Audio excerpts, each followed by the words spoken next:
इमरान खान साहब बाहर निकले हैं अपने सिक्योरिटी के साथ और ये अचानक किस तरफ जा रहे हैं जी। ये इमरान खान साहब रात को अचानक इमरान खान साहब बाहर निकले हैं अपने सिक्योरिटी के साथ और ये अचानक किस तरफ जा रहे हैं जी। ये इमरान खान साहब की गाड़ी है, उनकी सिक्योरिटी गाड़ियाँ। अचानक खान साहब निकले हैं बगैर प्रोटोकॉल के।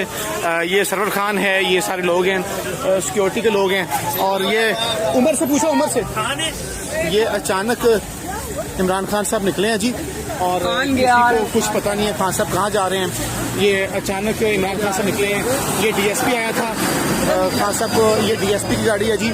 और अचानक खान साहब यहाँ से निकले हैं और इंतजामिया भी लाइल्म है खान साहब कहाँ गए हैं।